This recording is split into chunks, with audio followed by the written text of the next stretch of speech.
Hey everybody, Brett here, County Garage 207. I figured I would give you a quick update. I haven't put a video up in, I don't know, I think a month. So let me flip the camera around. Don't mind my messy garage. It's never like this. It's always like this. So I got the trunk in epoxy.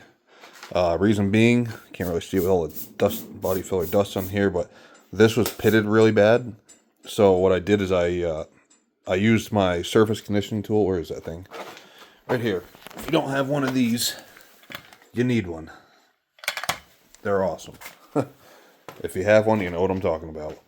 I stripped it down to bare metal, and then I acid treated the entire surface with a Summit Racing metal conditioner, and then I neutralized it the next day after it dried, and then I hit it with the surface conditioning tool again just to get anything left over, because an acid etch and epoxy primer don't mix well. This is staying on there just fine. So obviously I did it right. But yeah, I wanted to get this in epoxy because it was so pitted so bad that I didn't want to risk it, you know.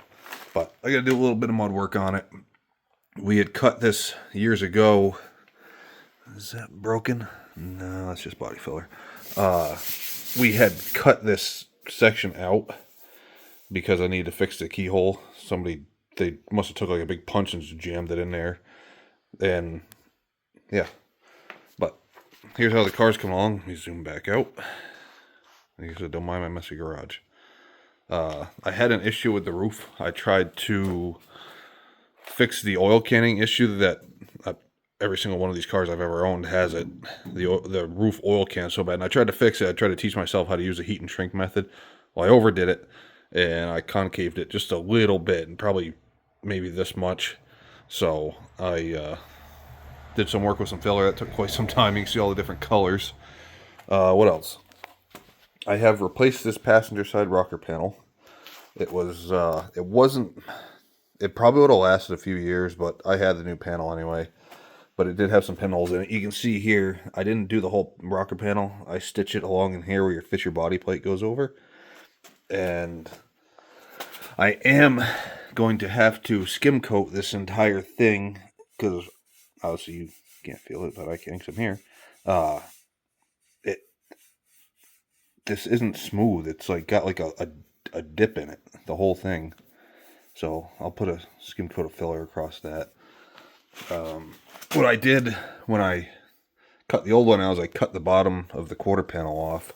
That way I could hide the seam for this. Yeah, I know it seems stupid, but it's going to be harder to hide.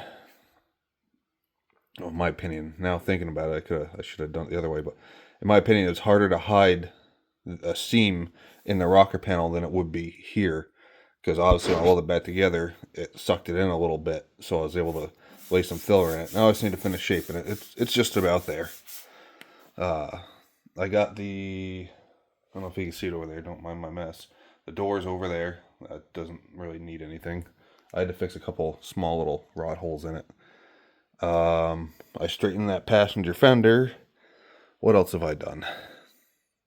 I need to get underneath the car. The first time I owned it, apparently I was rushing, and I had a reason to. The trunk panel drop-offs that come off the trunk pan and they meet the quarter panel, the bottom is cut off on the driver's side, probably about this much. So I need to make a piece, and I'm not going to fully weld it. I'm just going to tack it, do a bunch of nice tacks all the way across and seam seal it in there. And then, of course, weld it, do my nice rosette welds or whatever you call them to the quarter where it meets, and seal it all up, and it'll be good enough. What else? Let's take a walk around. This is the 350 that's going in the car. I've got a 4-speed Super T10 sitting on my kitchen floor. It's been there for 6 months now. That's going to go behind it. But this side, I haven't really done a lot. I tried my best to straighten the door to the quarter here, and I think I got to adjust the striker in just a little bit, and then I'll block to get that nice and even. And I got to bring it out just a little bit down here. No big deal. What else? This rocker, I replaced this too. I did this a couple of years ago because this car wasn't an accident. I believe it was smacked right here. Actually, if I'm not mistaken, it was from here over to in this area. I don't think the door got hit because if it did, they found another one the same exact matching color because this is the original color of the car. So, yeah, that's that part. The driver's fender, I have all kinds of work into this. If I can figure out how to put a picture in the video, I'm not doing that. Anyway, what I had to do, find all the body filler in there. This fender had been caved in at some point right here, so this corner was all messed up. It was stove right in. It was broken actually, and I had built it out of weld and body filler before, and it just didn't look right. So I cut this out of a donor fender that my buddy Bob let me cut out of a car he had, and I where the weld seam is, I forget. It's somewhere in here. I welded it down to here, and where's the weld seam? Did I really do that good of a job? I think the weld seam goes right back here and then up and across. And I actually amazed myself because it came out pretty straight. Next step. After I need to put floor pans in it. I have them. I'm going to hopefully get those in this week and fix the metal for the trunk drop-offs. After that, I'm going to take the nose off the car, and so I can get underneath of it. And I don't know if I'll rust treat it. I might just use some cheap spray in it after I wire wheel everything. And then epoxy prime the bottom side of the car. I have 2 gallons. Is it 2 or almost 3 gallons? No, just 2. 2 gallons of Summit Racing epoxy primer. So I'm going to epoxy prime the whole bottom of the car, the firewall, whatnot, and then the inside of the fenders. And I can fix that core support down in that corner. Get everything in epoxy primer. Then 24 hours later, I have some Kirker chassis paint that I'm going to hit the whole thing with. And I'm going to do the inside of the car with that too. The inside of the car, what I'll do is I'm planning on using like a Dynamat kind of deal in here. I did it on my 72 Nova, and it cut down on the exhaust drone like a lot. I'm going to Dynamat the whole floor. I'm going to put some inside the doors before I put the glass back in, because that helps quite a bit too. And I'll put it up, the rear firewall, I guess, or the deck panel.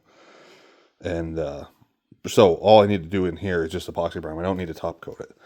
Up here, I plan on epoxy priming it and then top coating it with that Kirker stuff, just so that it's like a semi-gloss black. I don't want full reflection because I don't want everything to reflect off the windshield, if that makes any sense.